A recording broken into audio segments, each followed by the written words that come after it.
little clips. So I'm making dinner. Shh, making a video. I'm cooking. Okay, anyways, I'm gonna do a little shout out here. This is not in any direct order. It's just how I hold them down on my paper. First is Queen Gwendolyn. Mr. Magi Aladdin, sir. He actually replied in my cooking thread. Officer Johnson, again, replied in my cooking thread. Pimp Lord Richie, just because he's the Pimp Lord. And DTK, aka Black Jesus, or Dr. whatever your name is now. So, anyways, I'm making meatloaf tonight. It's going to be a stuffed meatloaf with mild Italian sausage, some hamburger, topped with bacon, and you got all these goodies that I'm going to be putting in there. And it's going to be stuffed with a little mirepoix. So it has onions, carrots, and celery. Can't put peppers in there because somebody in this household can't have peppers. So anyways, so I'm going to sit this down, get the counter all set up, and have you watch as I make my meaty loaf and how I prep it. You're going to need some milk. This is going to be a new addition. It's called Red Ram Mixers. What it does is it makes...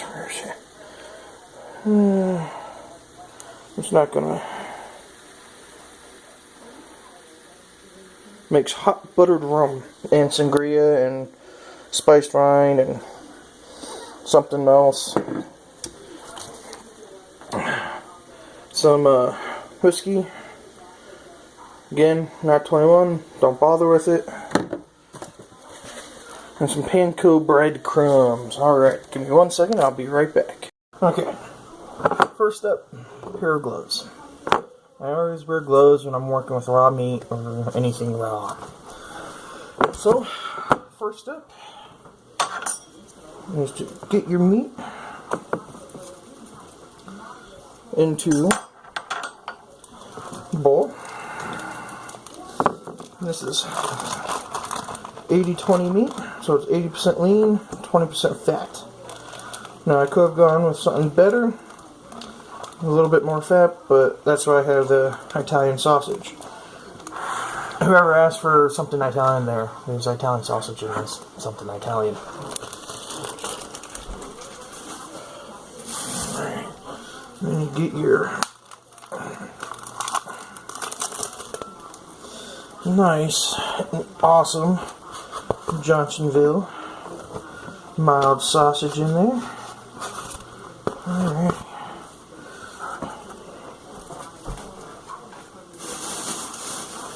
Now, the only reason I wear gloves, especially when I'm making this, it's greasy, messy. Okay.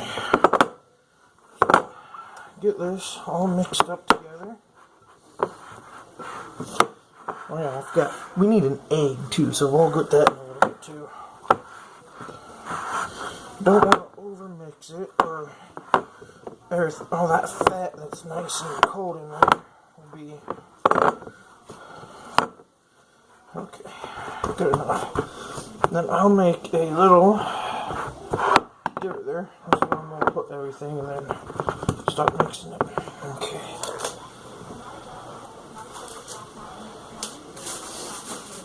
See, gloves are easy to take off, no mess. I have to touch that again.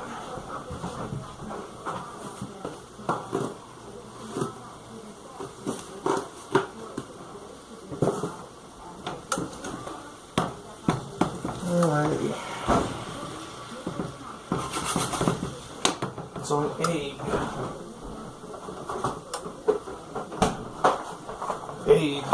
Okay. So, meatloaf.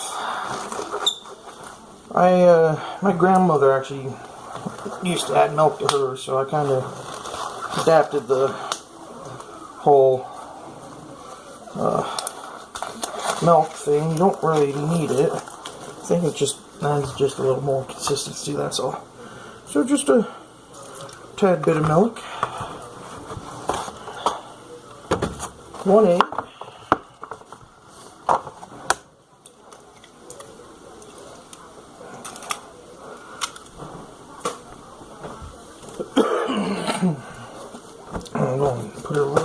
breadcrumbs in there. Breadcrumbs actually make everything hold together instead of coming apart. Usually use Italian breadcrumbs, but I can't find any. Now we're going to add just a little bit of the whiskey. Good enough. And a little bit of this. We'll see how it turns out. It's a syrupy based type of drink mix, so not sure. Alright. And then ketchup. Actually barbecue sauce.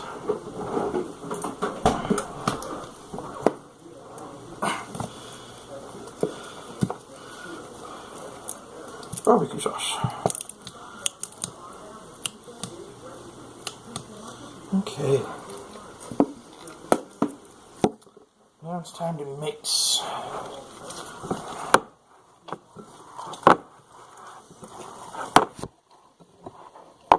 Hello. Alright, so you want to mix this all together until everything is combined. It smells like whiskey. I might have to make myself a drink here. Alright, it's going to need a lot more breadcrumbs to hold it all together. So we're going to use the rest of that package.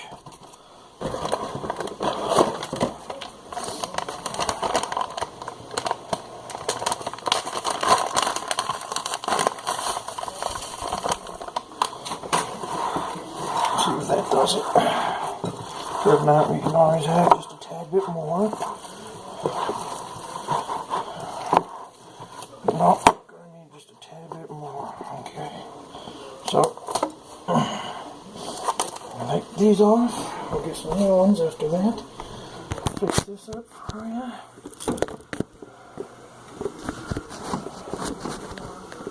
Okay.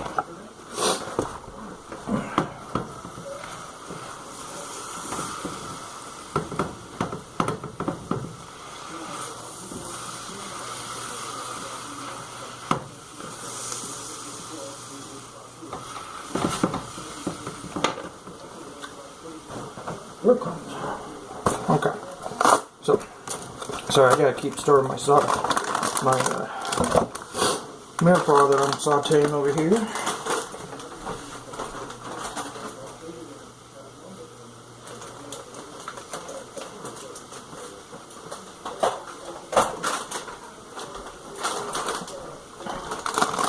Okay. That should be enough.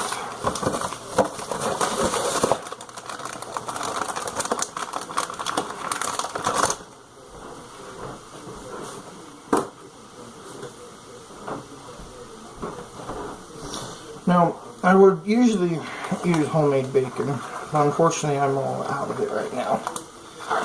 What the weather has been very snowy and cold, so I haven't been able to fire up my smoker, my cold smoker, and smoke some bacon.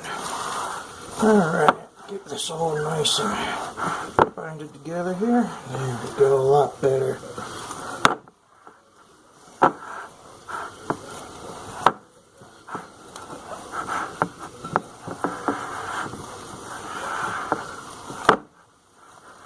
There we go. Okay.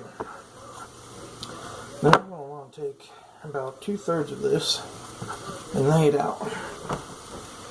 I'm using the cutting pan I just used to cut all my vegetables on. So, take about 2/3 of it and just smash it down.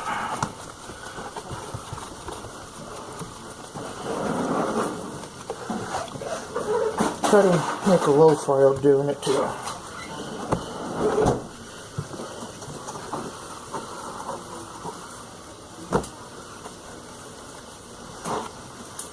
Spread it up, spread it up, spread it out.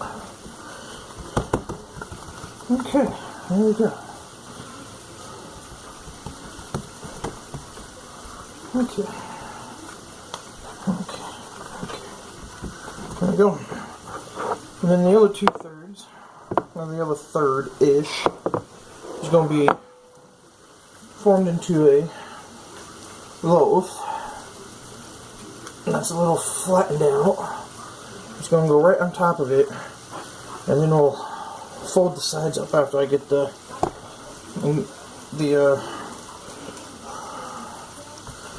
vegetables, mirepoix, into it.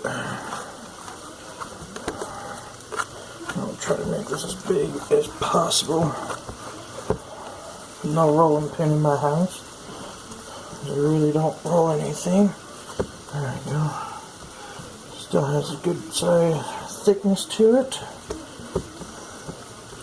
Just fix that on it. Smooth it out.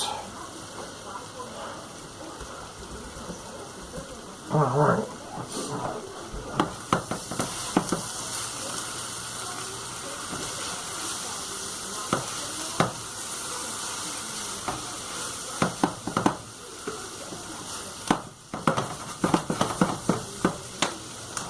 Now you're probably wondering why I didn't put salt or pepper in it. It's because I put it in the mirepoix.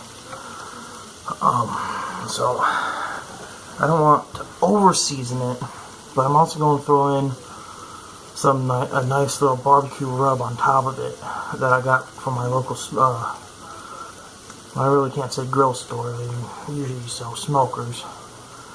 Well, Traegers, which are grills, ovens, and smokers all in one, which I have. So it's just going to be a couple more minutes until that's done. Until then, I will be right back. Alrighty, so it's been about 5 more minutes since I actually did anything. Just did a little cleaning up while the mirepoix finished sauteing, and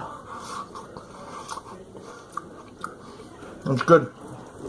Alright, so I'll talk about some barbecue rub. It's called bone sucking sauce. You can see here. Where is it? There. Bone sucking sauce, seasoning, and rub. So I still have it laid out with nothing on top there. I'm just gonna sprinkle a little on here. Okay. Now I'm gonna made a little bit too much of this, but that's okay. Take it.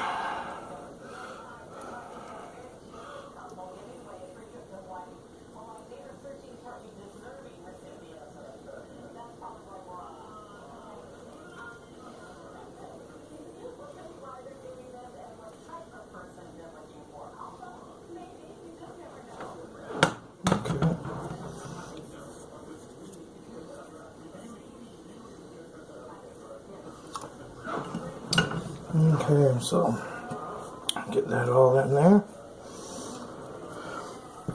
Then we take the other, smash it out in the form of that. Then we just fold it up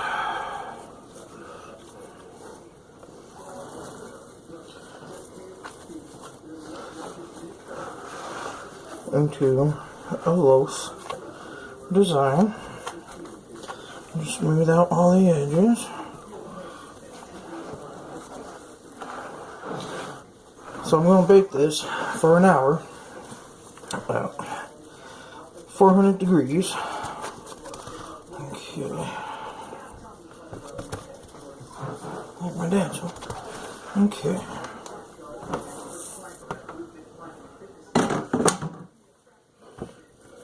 Uh-oh.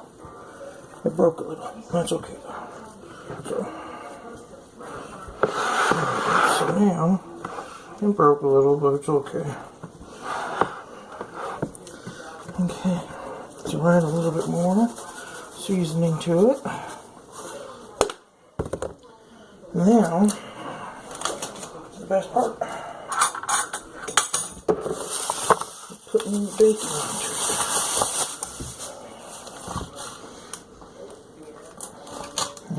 All that's left is me putting the bacon on, popping it in the oven, and that's it. I'll take a picture when it's all done. See you later, guys.